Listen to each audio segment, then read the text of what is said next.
Alright guys, I'm back again with another review. This is the Bay Area's only toy reviewer, Carl, and I am here with the big man.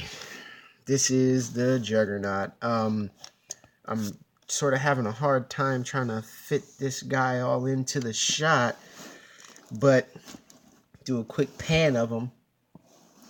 This is the Diamond Selects Marvel. This is the Marvel Diamond Selects Juggernaut. This is not the Marvel Legends. As you can clearly see from the quality of this guy, this is not a Marvel Legends. This guy is massive. He is exponentially much bigger than your average Marvel Legends, and the Marvel Selects guys are supposed to be like that.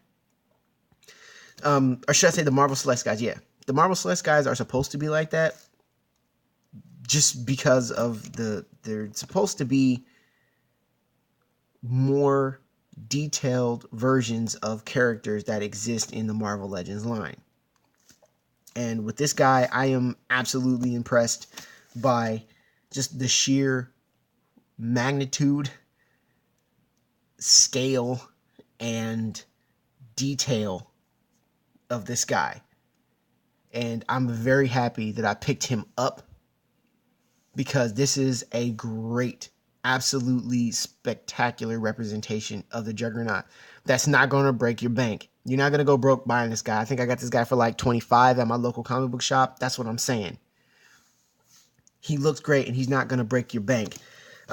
Going into the details here, if I could just get you to focus, girl. Like, look at this. Like, there's just the detailing on the gums, the eyes. They painted on the eyelashes. The only thing is the helmet doesn't come off, and that's the one downside. But hey, that's okay. I don't need the Juggernaut. I don't need to see the Juggernaut's face to know who this dude is. Getting into the articulation of this guy, his arm does go around 360, goes out to about there. Single hinge at the elbow, just to about there. With the gun show. Same thing on the other side. Arm out. Arm in. He doesn't have a waist swivel, but he does have a diaphragm swivel that does get him around all the way. His head does go around 360.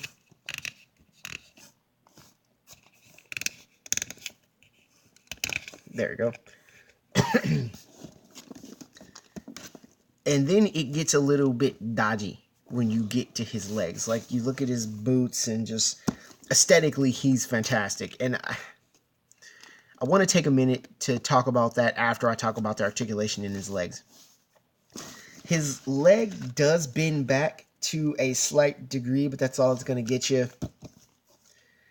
He doesn't have a toe hinge or a hinge that goes forward and back. Rather, he has a ratchet inside here that goes from side to side. I guess that works for structural integrity, as far as making sure this guy can stand properly. And I'm okay with that, because I'd rather him be able to stand and look cool and menacing than just like flop over because they want to make, they want to put like ball joints and easy swivels all through this guy's body. Now, we get to here.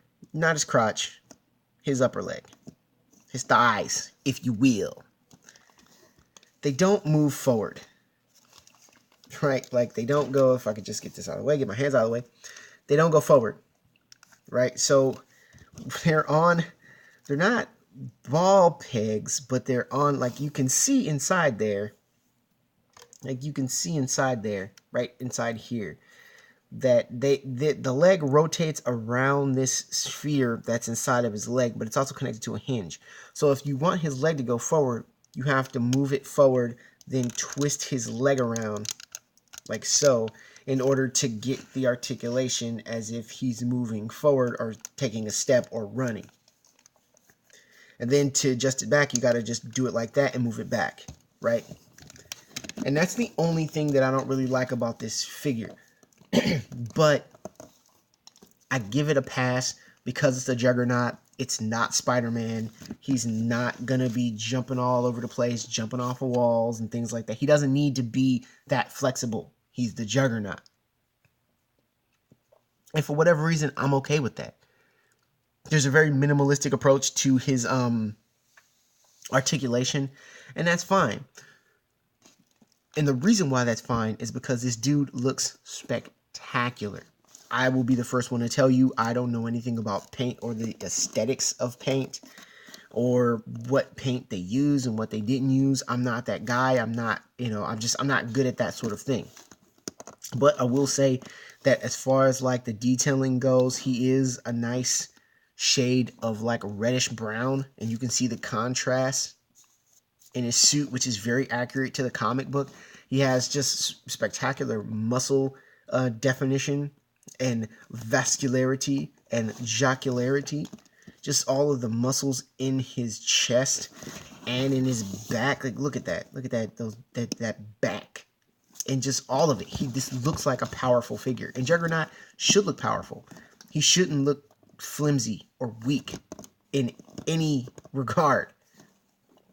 You know, like this character went toe-to-toe with the Hulk, you know, on several occasions. He should look like he should hold his own, and this figure absolutely does do that.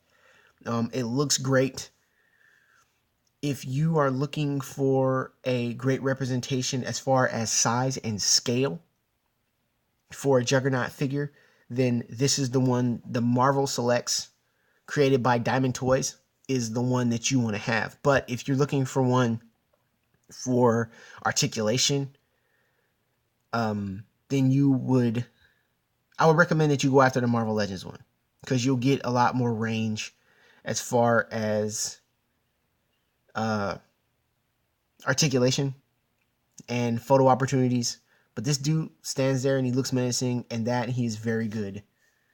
I can't really go into give this figure enough praise for how much detail is like in this guy. And for a minute there, I was really considering selling him, but I don't have too many options. Me personally, I don't have too many options when it comes to Juggernaut figures. I have this one, and then I have another one, and that other one doesn't look good as this. So I might get rid of that one and keep this. I'm still on the fence about that. Don't judge me. But until next time, this is Carl. I'll see you next time.